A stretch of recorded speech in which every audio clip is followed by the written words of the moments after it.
Well, thanks for tuning into the Zelos podcast. I'm your host, Rocky Snyder. This week I've got Pat Dugan on with me. He's the performance coach for the AHL Providence Bruins. That's right. It's kind of the development team for the Boston Bruins. Pat's going to get on and share all he's doing with this team out of Rhode Island. In the meantime, check out Setanta College if you're looking for higher education in the form of maybe a master's degree in applied sports biomechanics and movement science, applied sport and exercise psychology, performance coaching, and sports injury and return to performance. Go to setantacollege.com, throw in the coupon code of RS10, RS10, and get 10% off your tuition today. All right, here we go with the show. Well, Pat, I can't thank you enough for coming on. You know, I was raised in the era of, we'll call it the OR era, in the 70s and 80s, especially the 70s, when you're real young and very inspired by sports heroes, Bobby Orr, Phil Esposito, Hodges. I mean, the names just keep flowing out of my head. And here you sit with the Bees, and we'll just get right into it. First, welcome to Zelos, Pat, and how you doing today? Yeah, thanks for having me on. I'm doing great. I'm relatively new into podcasting, so I appreciate any opportunity I can to hop on and enjoying the conversation we're having so far. Right on. All right. So we have a few things in common, right? We've both grew up on the north suburbs of Boston. You in Methuen, myself in Reading. And I don't know about you, but I was hoping to be the greatest strength coach to come from Reading, Massachusetts. I'm going to say that you're probably one of the greatest strength coaches to come from Methuen, Mass. But then, damn, Mike Boyle, he moved into my hometown. I understand he's leaving pretty soon, but you know, he ruined my ideas of that, just crashed them to the ground. But we also have that in common. So you worked with Mike, but why don't you, just before we talk about Mike Boyle, strength coach, and your career path, how about your educational path? After you left, say, Methuen, did you go to Methuen High? I went to Central Catholic, one because I was an awful student, and Methuen High at the time was basically a giant warehouse that they rolled like bookcases to divide classes in, and I would just not succeed anywhere close to that environment. So I was fortunate enough to go to Central Catholic, played hockey there. Um, yeah, you touched on Mike Boyle. I actually went to Boyle's as a kid, and then undergrad at University of New England. Actually had zero idea what I wanted to be in undergrad, so didn't even do. I think I touched on exercise science a little bit, but even like as a kid, I hated the gym growing up. Just despised working out. So it's just wild that I'm one in this field, but also two, like my entire life is at this point pushing myself to be better and to like to push myself in the gym and sleep and nutrition and things like that. So it's a wild 180 from how I was as a kid. So That's awesome, Pat. I swear, if I had my glasses on and a black hoodie, we'd be twinning it right now. Obvious age difference of probably 20 or 30 years or whatever, but same exact thing. UMass Amherst, I had no idea what I wanted to do. I mean, the advisor was like, you just spin the major wheel every semester. We'll see what it lands on next. And sometime down the road, maybe you'll graduate. But timber harvesting, climatology, fine arts, education. It never landed on exercise science. In fact, I had one class at UMass Amherst on exercise science and human performance. I think I got a D in it. It was just so but it was just so boring to me. I just couldn't stand sitting in a class all about the Krebs cycle. It was lost on me. And it wasn't until later teenage years I started getting into the gym and started liking it. So it's cool to know somebody else had no idea what they wanted to do. They fell into their passion and they've been pursuing it ever since. So that's cool. So you grew up playing hockey, pond hockey, I imagine, when you couldn't get to the rink, right? yeah, for sure. I mean, everything was like, I'm sure growing up outside of Boston, you driving into school, listening to sports radio, talking about sports during school, playing sports in gym class, listening to sports radio after school on the way to whatever sports you're going to, and then my family always had dinner around the TV, watching whatever game was on at night. So played hockey watched hockey, listened to sports radio about hockey. My parents tried to put me in everything, soccer, t-ball, name the sport. I probably tried it, but it was always hockey if you fall back on. So Right yeah. on. Yeah. I think everybody's grandmother wears a Red Sox hat in New England. I mean, that's part of the law there. And if they don't, they've transplanted probably 50 years ago, but they're still considered a transplant. So you went to University of New England, and you've got your master's too, correct? Yeah, so after the University of New England, moved back home again. I got my undergrad degree in I think environmental studies is what I ended up getting the actual degree in, having no idea Sweet. what I wanted to do. English literature. Excellent. Yeah, there's a lot of law enforcement in my family, so kind of thought the law enforcement route. There's each state has a different title for it, but it's basically like game wardens or environmental police. So I was like, all right, that's kind of cool. Law enforcement, but like, not sitting in a cruiser running radar on a highway. Like I'm out on a four-wheeler or in the harbor on a boat, things like that.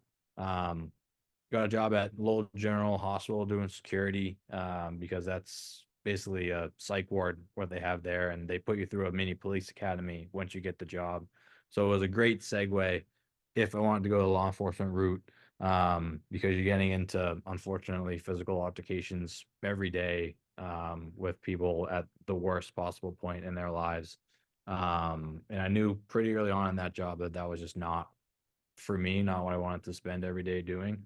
Um, right down the road was UMass Lowell, and just walked into the gym one day and said, can I see what you guys do? Can I, just get a glimpse of what strength and conditioning is like? And they were fortunate enough to take me in for a week, and I was like, I'm sold. Like this is in. At that point, the bug of not wanting to work out ever wore off, pretty well at that point. So I was already into working out and things like that, and learning about, if I do X, Y, and Z, this happens. And I'm like, man, I wonder why. And I kind of caught the bug just because I didn't like what I was doing in my day job, basically. Dude, you So just yeah, walked in. That's all. You just walk. You didn't like go online and do a whole bunch of research. You're like, I think I'll just go in the gym and ask around. yeah, it was literally Lowell General Hospital, UMass Lowell was right down the street, and I was like, I'm just gonna drive there. Just went in, just walked in. Yeah, from one crazy house to another. That's cool. Yeah, insane. So, um, yeah, it's crazy. So then actually once I was like, this is incredible. This is an actual career path. I actually started doing some research and things like that. Merrimack had a great program that they had just started up. Merrimack College is right down the street from my house. Merrimack Nice. College in North Andover. So I was like, I can do this, live at home, don't have to add to my already outstanding student loan balance, and um, got the fellowship there. But again, I applied there with having no strength and conditioning experience whatsoever. So I had to do some summer classes. So first day of summer classes, again, just like UMass Lowell, I just left class and walked into Merrimack Strength and Conditioning Center and said, can I just observe? Can I do anything? Can I start to gain some knowledge in this field? Because, this is literally first day of summer school here, and I'm starting on square one. And Coach Kamal and Coach Leach over there were in the office, and they're like, yeah, there's a process for this. Like you don't just walk in and ask and we say yes. There's a process to this, but submit a resume, and they put me through the ringer of a couple interviews and things like that, and uh, they eventually let me start observing. They basically took my schedule and filled in the blanks between I was doing classes in the kind of the mid morning, early afternoon, and I was bartending at night. So they said that's great. Football gets here at 4:45 in the morning, and you can be here until your class starts at, I think it was like 9 or 10 o'clock.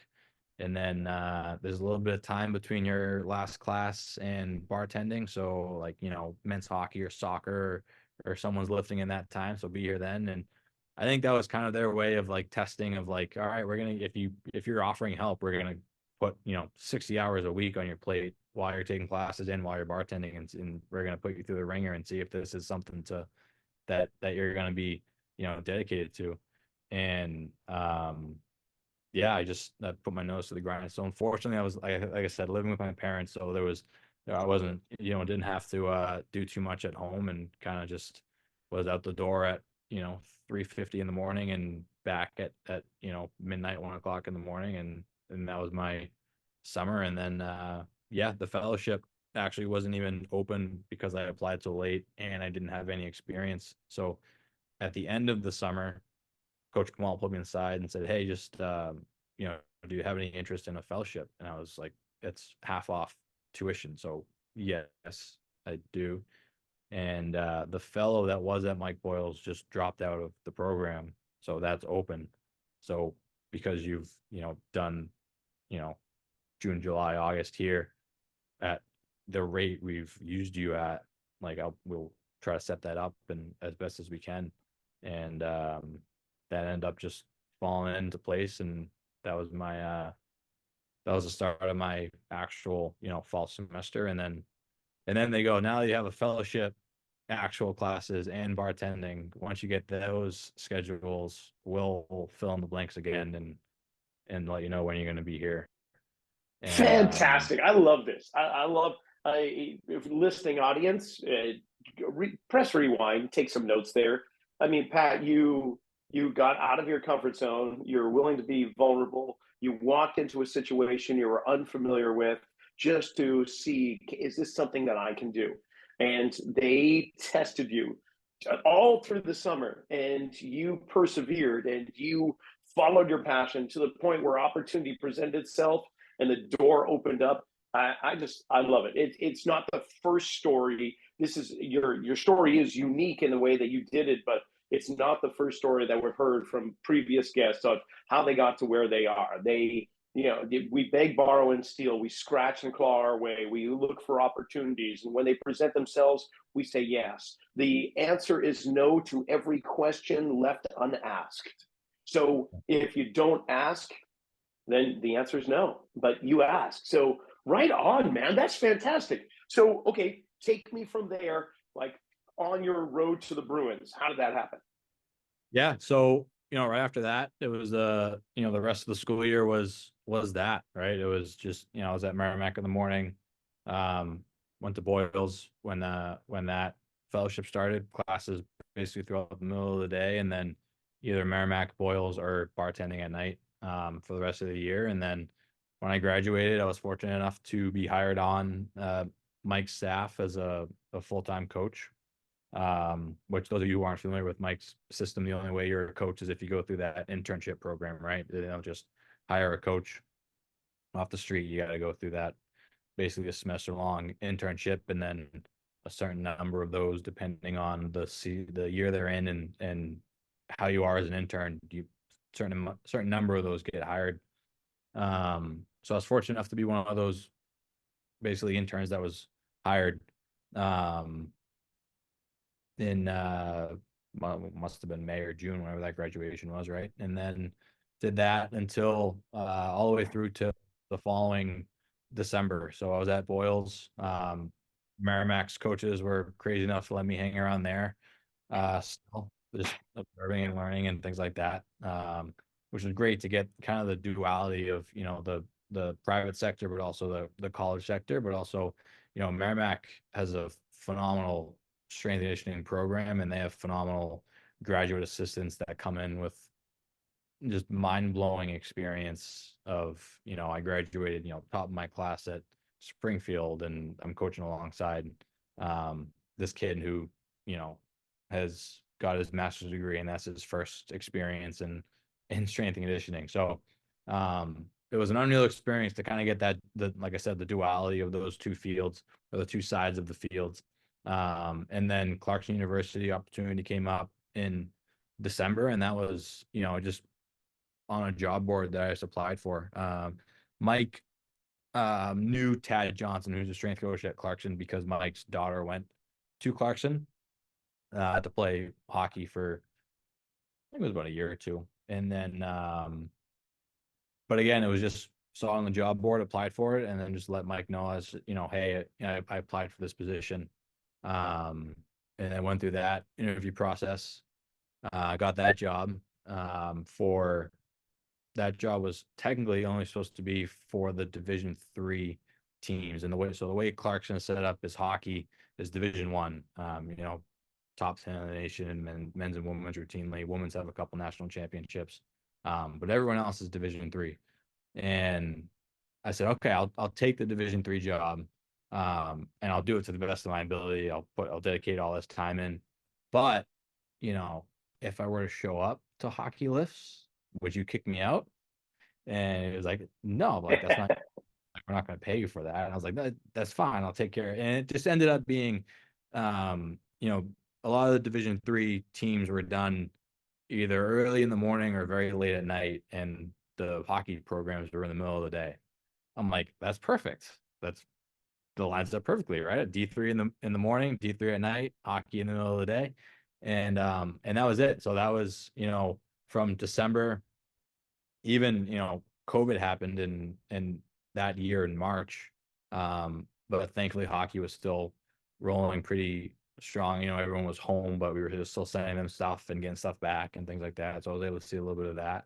But then that full fall of next year was basically a full go. So, That's it, awesome. I mean, if we look at if there was a family tree of strength and conditioning, and we put Mike at the top, you are on one of these branches. And for the listening audience that hasn't listened to my conversation with Mike, just go back in the archives. And while you're there, you might want to check out Mary Kate Fates or Mike Potenza. Mike was with the San Jose Sharks for a while. Now he's director of performance for the Golden State Warriors. Mary Kate's one of the professors over in Springfield College. I mean, there's some big names in the industry who all roads lead back to MBSC, Mike Boyle Strength Conditioning. And Mike himself, I mean, obviously he's had the connection with the Bruins, BU, and so on. So he's maintained those connections. You know, you just build your network, and it's nice that you can benefit from some such things. But it's not just who you know, it's what you put into it. And it sounds like, man,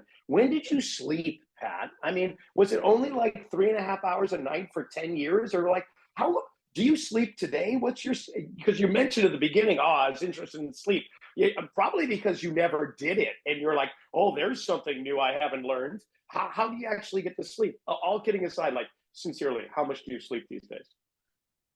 These days I'm pretty good just because of the way the schedule is set up here. In the AHL, a lot of our games are played on the weekends. So, you know, game days are obviously, you know, I don't sleep much, but during the week and practice days we're able to sleep, or at least I'm able to sleep, mainly because, you know, that's, like I said, I'm interested in it. That's where I put my priority right now. I think, um, you know, I don't have a wife or kids. I do have a puppy, but she's been unreal with, like, when it's time to sit down and chill. It's like, all right, let's sit down and chill. She's a chocolate lab, so like you can't mess up a lab, right? Like they're just like they're the most, you know, people pleasing dogs you can possibly imagine. So, um, so like the puppy is the only, you know, outside of the rank responsibility that I have that would alter anything of sleep or nutrition and things like that.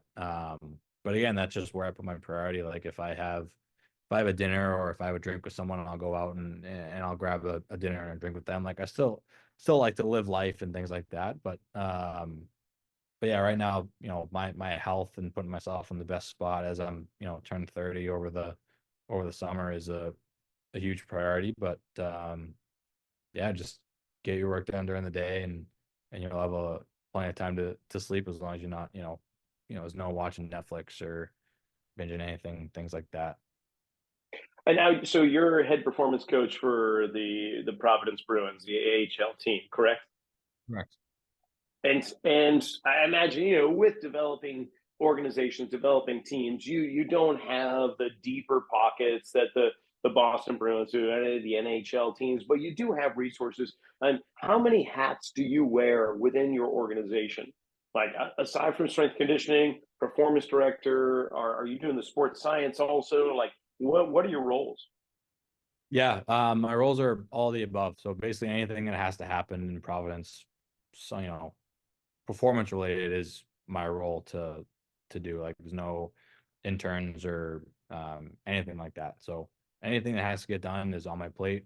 We're fortunate enough where we're, you know, 45 minutes away from Boston, so we have some staff like a nutritionist and a sports psych and a lot of our developmental coaches and skating and skills coaches split time between the two ranks just because of the proximity to one another.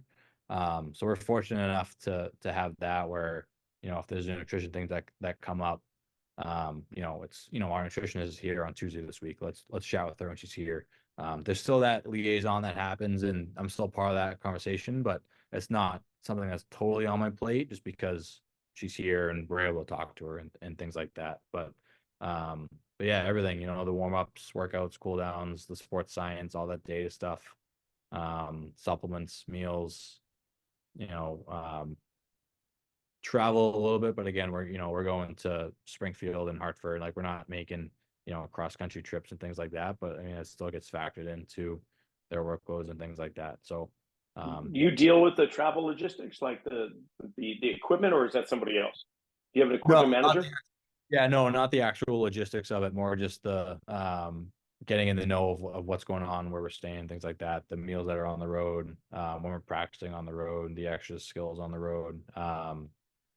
Last year, I started to not travel for the overnights, to stay back with all the injured guys to rehab them properly and make sure we have eyes on them, because we have, a PT here, we have a skills coach that comes in, and the gym was the part of that equation that was lacking in my first year, and then in the years prior with Tim Labossiere, who's up in Boston, lacking not because that was a choice, lacking because it's like, hey, there's only one strength and conditioning coach. Like, he's either traveling or he's not traveling. Like, is what it is.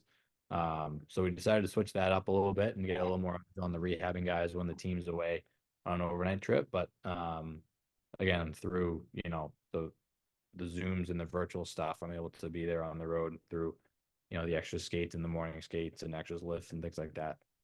When they're on Well, I imagine too, when you're traveling, you've got like game day -1. You're not going to be doing high intensity training necessarily. It's probably going to be a lot more mobility, resistance bands, just getting out there and getting some time on the ice. I mean, is that pretty accurate?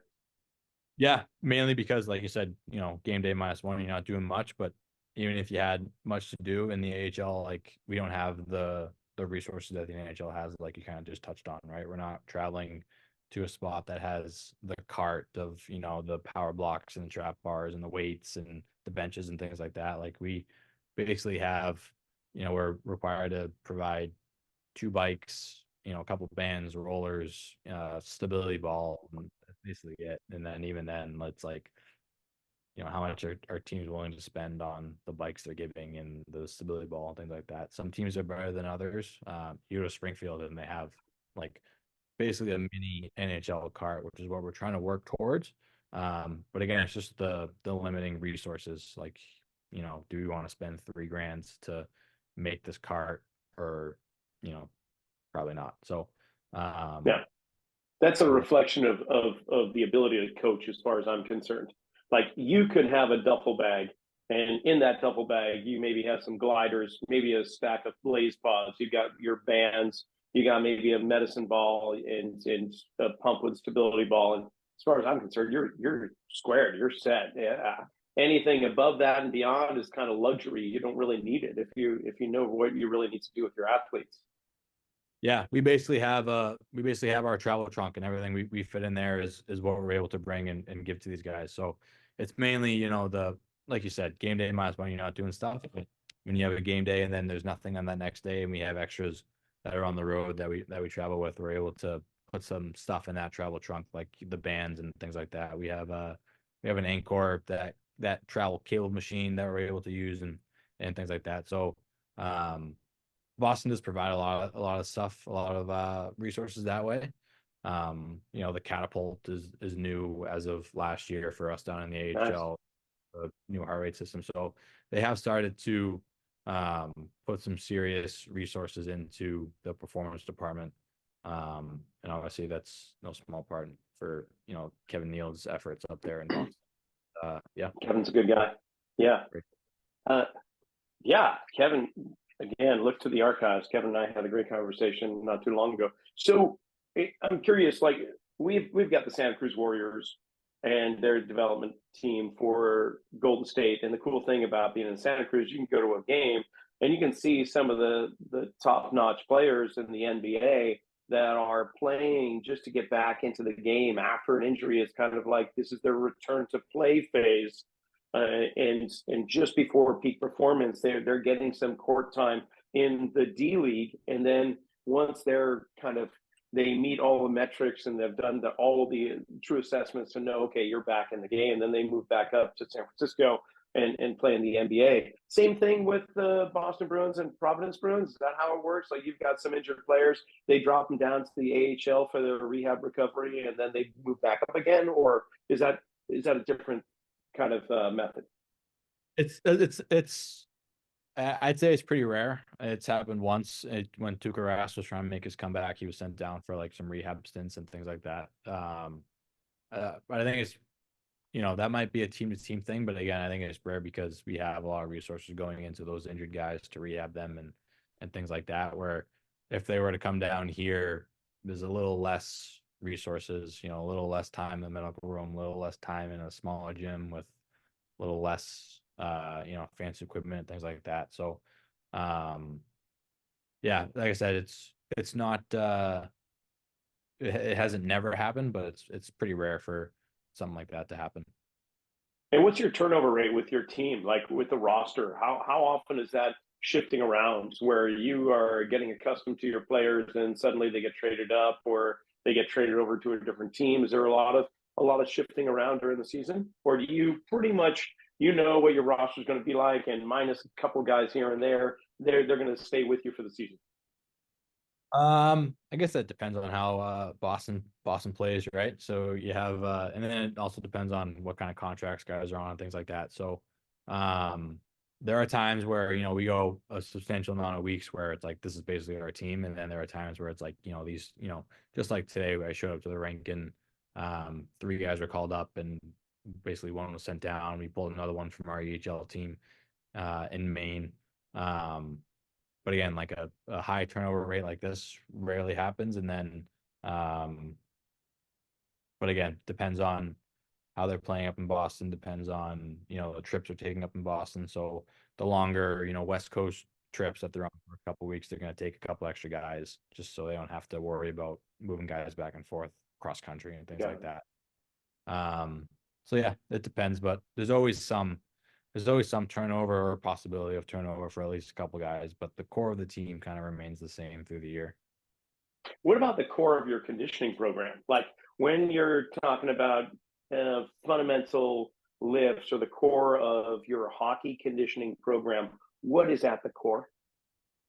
I'd say the schedule is at the core. The schedule kind of dictates what I'm able to do. So, our November and December schedules are notoriously horrendous, where they're basically on the road the entire 2 months. I think you look back on November and December, I think we probably lifted 4 times in those 2 months because that's the only time we were basically home or, home without a game the next day or things like that. Mainly because, like I said, we share our building with PC basketball, but also a lot of shows like Disney on Ice and things like that. And it sounds ridiculous where you're like, really, you're getting kicked out of your rink for Disney on Ice, but it's in the AHL, it's about making money, right? You got to pay the bills. And sometimes some of these rinks pay the bills by those big shows and things like that. So so the schedule dictates a lot, but obviously we get the schedule at the beginning of the year and I'm able to plan kind of around that to make sure I'm hitting things correctly. So, the beginning of the year, there's obviously they're just coming back from camp and things like that, but we're looking forward towards November, and it's like, November we're gonna get 2 actual real lifts in here. So like, what are you gonna do for those 2 lifts? Well, that's the only time you're gonna be able to touch heavy weight, right? So you're limited to that. Like, that's all you got.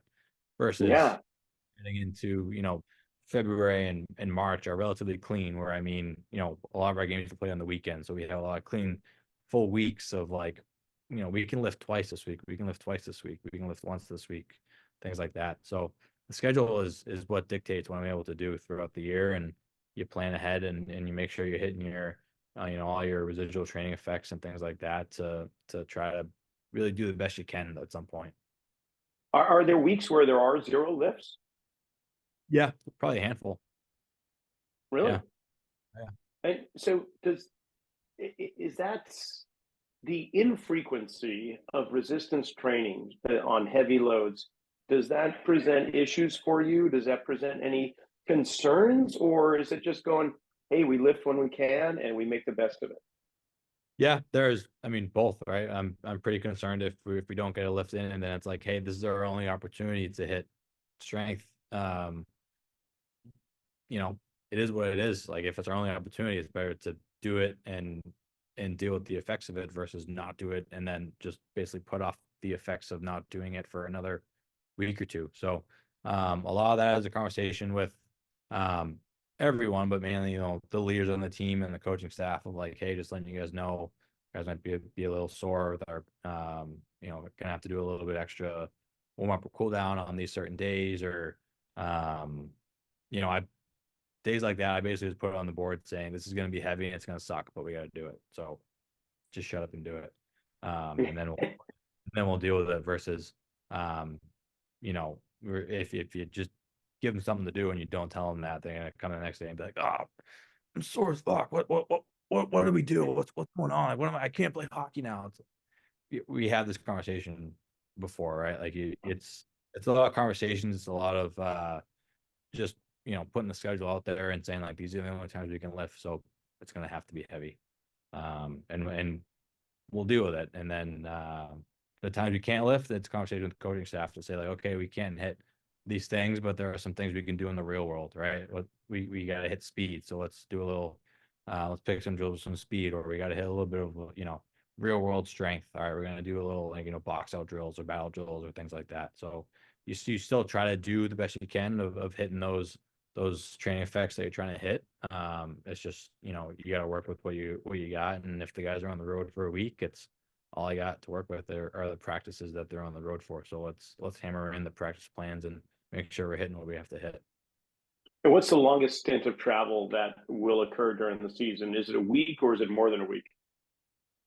I'd say it's a week, but there are times where it's like, 4 days, they're back for one, and then they're on the road for two, and then they're back for like a home game. So like you look at that and like that's, a week of not being able to lift, or, 7 days of not being able to lift until that home game where you can do like a post game lift.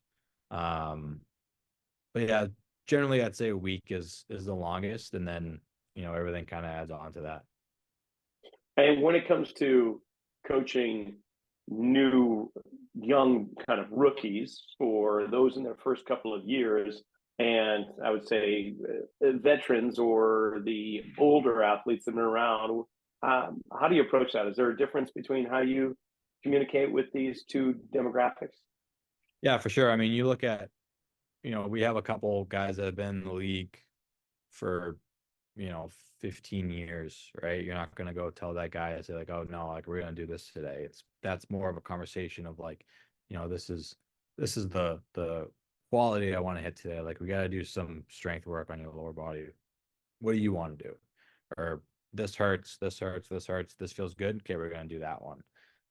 Versus the young guys, it's more of like this is what we're going to do. This is why we're doing it, and we're going to do it the right way. And then if something hurts, we're going to figure out why that hurts, or if something doesn't feel good, we're going to do that. Or, we have a lot of, you look at some of these European guys that have come over and haven't touched a weight in their lives, and they've gone to this point. So they're like, well, why am I going to lift heavy now? Like I haven't done anything, and I'm at this point. So it's more of like the learning curve of kind of getting them into the league and knowing that what they've done now isn't going to get them to that next step, things like that. So I'd say the younger guys is a lot more teaching, and being an actual coach, and the older guys are a lot more of like a conversation of, what have you done, or what do you want to do, and that's based on, what they've done their entire careers, to the point where they know if they do something they're going to feel good, versus if they're going to do something else they're going to feel bad. And I take that as a huge learning opportunity of like, this is what I think works, but you're saying it doesn't work, so why is that? And then we kind of dig into it. And I'm fortunate enough where a lot of our veterans are just unreal guys, where they're willing to have that conversation of like, this is why, this is the why behind it. You put a workout in, I'm going to do nothing you're putting up, but this is why I'm doing it. And then there's that, like, I get to look kind of 15 years down the line of like, this works for this guy. I wonder if there's something there. Interesting. Yeah, we're talking about a great learning experience, and I'm curious too about the European player buy-in. where you mention it like, okay, well, you haven't done any resistance training up until this point, and this is as far as you've gotten in your career. So, what other elements are you missing? What other things that could tip the scales in the direction you want to go in? Could this be one of them? Is that kind of the conversation you'll have with him? Like, let's give this a try and see if this ups your game a little bit. And if it does, great. If it doesn't, we can look at other options. Yeah, there's a lot of different ways and a lot of different conversations that happen throughout the year and then throughout that player's progression through the AHL and into the NHL. And each player is different. Each player responds to different kinds of talks, and sometimes you got to have the body talk, and sometimes you got to sit down and say like, hey, what you're doing isn't good enough. Like, I need a little more out of you. It's time to not be a little buddy. It's time to be a little bit of a coach figure here, and kind of put your foot to the floor here a little bit. So there are a lot of talks and a lot of talks that happen, different talks throughout the year, and we're fortunate enough where we have a solid player development staff like Adam McQuaid, right? Started in the AHL, went to the NHL, won a Stanley Cup, did things the right way, was an unreal guy. Like, how do you not listen to someone like that when he tells you that, like, we should do this. This is probably the better way, or, this is why I want you to do this, and things like that. And, he's one of those guys that kind of travels back and forth, but he spends a lot of time in Providence with these young guys. And he's an unreal resource to not only have him talk to people, but also, this is an issue I'm having. How do you think I should bring it up with him? And then you kind of get that player's perspective of, I think this would be the most effective for this guy, or I think that would be the most effective for that guy, and things like that. Right on. And with your position as performance coach, what's the average kind of length of stay, if you will? I mean, is it something that you took over for somebody else, who took over for somebody else, and in your career path, what's the average time that somebody stays in that position? We have some guys that have been here for 10 years and they're happy, right? I think I don't know his name. I think the Syracuse guy has been there for like 12, 13, 14 years, versus Tim, who was in my position, is up in Boston now, was here for 3 years. So I think it varies. I think probably like that 3 to 5 year range is probably average. But again, that depends on, if you're willing to travel to other states, to other teams, or if you want to wait out who's in the NHL spots in your organization, or if you're content with where you are, you like the AHL, or you got a family in Providence that you want to stay here, and it's like, oh, I'm happy here. I mean, it's obviously not the top level, but it's still a great team, a great building, a great ownership group, close to Boston, things like that. So it really just depends on what your goals are, and what you want to do, and what you're willing to do to get to those goals, and things like that. Yeah, what are your goals? I want the NHL. Obviously, I made that pretty clear to everyone, and everyone that I've made that pretty clear to has been an unreal resource to help me get to wherever I want to be in the NHL. You talk to Kevin, Tim up in Boston, and they've been unreal to two incredibly smart people that have been in the not only the organization, but the fitness world for a very long time. So they're incredibly willing to sit down or hop on a phone call and answer a bunch of questions. Obviously, Kevin, Tim, and I have to talk about our day-to-day stuff every now and then, and go over things like that for our jobs, right? But outside of that, of just networking outside of the organization to different teams and things like that, obviously, growing up outside of Boston, being in the Boston Bruins organization for as long as I possibly can be would be unreal. But I can only control one side of that equation, and those two guys up in Boston are unreal at what they do. So that's the goal. But like I said, there's only one side of that equation that I can control. So yeah. Sounds like you're controlling it pretty good, Pat, and pretty well for sure. Now, when it comes to your daily routines and in your job, what is the thing that just shoots you with adrenaline? What's the thing that you're like, I am in it. This is freaking awesome. Yeah, I mean, I love game days because you get to play a game at the end of it, right? There's that high energy, everyone's juiced up. Like even if you had a bad day outside the rink, you're coming into the rink at night ready to go and things like that. So um I love game days, I love the game, I love the the presentation of the game and things like that, like the hype videos and things like that, and um, you know, loud music, flashing lights, things like I mean that stuff really gets me going, and that's a huge perk of the job. And you sit right behind the glass, right down at rank level.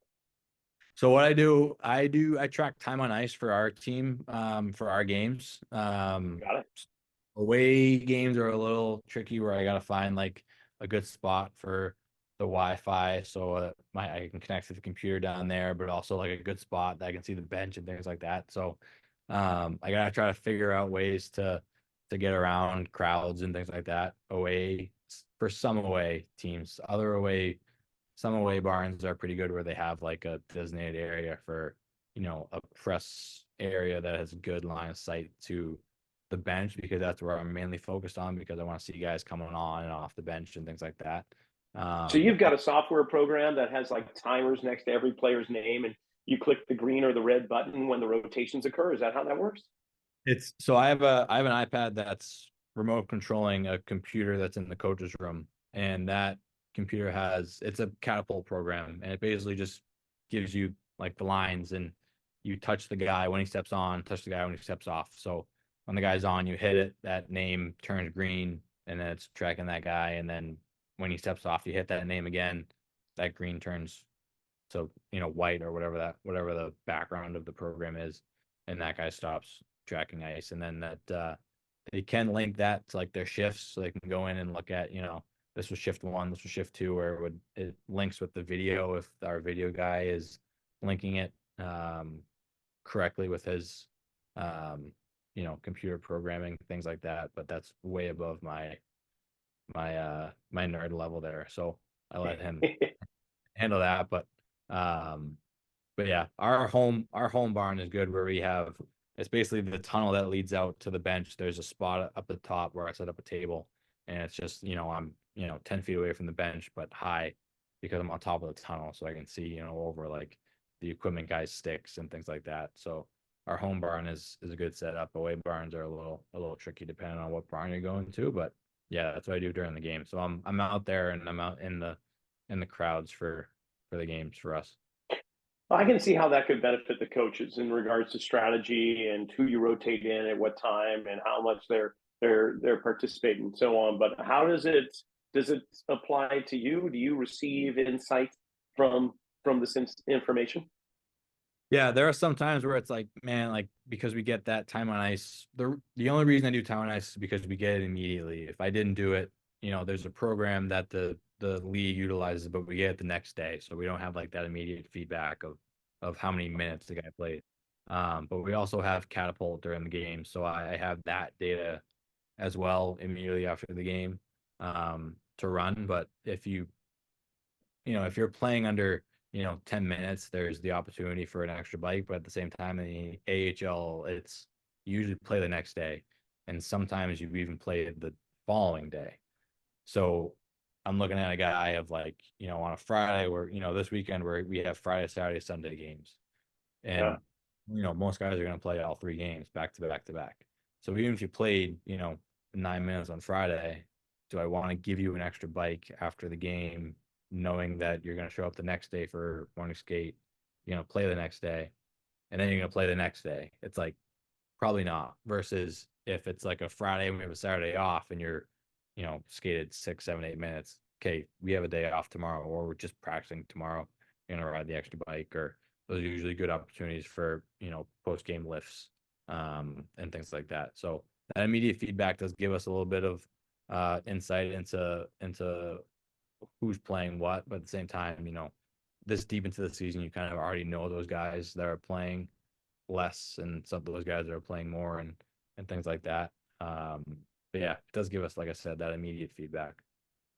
And then when it comes to the off season, come June, July, August, so on, through your summer months, what's your lifestyle like? So my first off season here, we had a guy that was here rehabbing from an Achilles tear. So he was in the gym basically every day through that. So I was in Providence with him every day.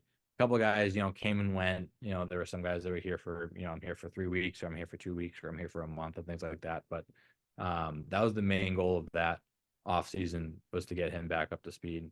So I was in Providence. Last year, there were times where guys were in Providence and times guys were not in Providence, and times where guys in Boston. So there was a lot of time spent in Providence, a lot of off time, and a lot of time spent in Boston. We always have a conference right around June. Strength coaches, trainers, like it's just the basically, the trainers and staff members of professional hockey have a conference. So we always have that. That's about 3 or 4 days in June. But other than that, that's the time where it's family time or relaxing time, or outside of the 3 to 4 hours you're spending in the rink with the couple guys training. That's more or less the time to relax and see the people that you don't get to see during the year, because during the year there's no time off, right? Like no one's taking vacations or going to see family, or it's just, this is our schedule. If it's a game day, it's a game day. If it's practice day, it's a practice day. And that's basically it. It's the, show up at training camp. Your next day off is Christmas. The next day off is All-Star break. And the day off after that is when you get eliminated from the playoffs or you win the fucking thing. So that's basically it. Right on. And how's the team doing right now? Right now, both teams are doing pretty good. Again, this is my third season. I've been fortunate enough to be on really good Providence Bruins teams, and obviously, everyone knows Boston has been doing pretty good. So, yeah, we're doing pretty good. It's a good core where Providence is young and skilled with a handful of the grizzled vets. So it'll be an interesting combination. We'll see what happens at the trade deadline here in a couple weeks, and then it's all hands on deck till playoffs. The one thing that we haven't done is, last year we got the first round bye in the playoffs, and then that series after that we were eliminated. And in my first year we were eliminated in the first round. So the one thing Providence has not done in the last couple of years has made it through their first series of the playoffs. So that's a bucket list item to win. All right. Well, hopefully that bucket will be filled this season too. Pat, this has been great. If people want to kind of check out your work or follow you, I'll put the links to the description below the podcast, including the Providence Bruins website and all. But how do they follow you? You got an Instagram page? Again, you're probably too young for Facebook, so maybe not there. But LinkedIn, obviously, I'll put your page in there too. But any handle for Instagram? Yeah, I think my Instagram is just Pat X Dugan. But fair warning, it's mainly pictures of my dog and my family on Instagram. It's not a lot of in the gym. So that's something I do have to. I actually took over our strength and conditioning association's podcasting and website roles. So shameless plug for that. But like I said, nice. So that's that. So and what's the name of the podcast? It's called SCAP, Strength and Conditioning Association of Professional Hockey. So look that up. That also has an Instagram. I can get you the handle on that so I don't misspell it here. But that's mainly where you'll find, the training stuff of not only me, but of everyone that works in pro hockey, but also high level hockey. So we'll get a lot of D1 coaches and coaches that have been at the top of their profession for a while to gain their insights, because you can always learn something. It doesn't have to be the people in your exact field. But again, I started in this field just walking into people's gyms and asking them for help, and I think the way you do that these days are probably sliding into DMs or hitting me up on Insta or on LinkedIn or anything like that. So I've had a couple of people reach out, but I'm always willing to help out because people were willing to help me out when I was first starting, and they're still willing to help me out. I'm relatively new in this field and still learning. Obviously, hopefully, we'll never stop learning, but for sure in my learning phase of the career. So, always willing to help out and extend the ladder down. Right on. And if you had mentioned earlier that you don't have any interns, is it because you don't have an internship program, or you just don't have any interns?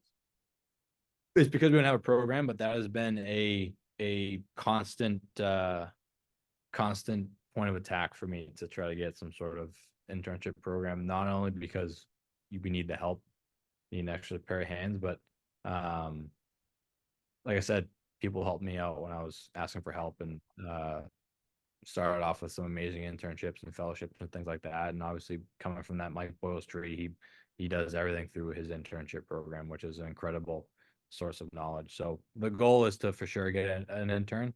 All right, then for those listening to Pat right now and you want to do it, why don't you become an intern to create the internship program for Pat? I mean, how great would that be to have somebody actually come in and help you to create something that they could do too?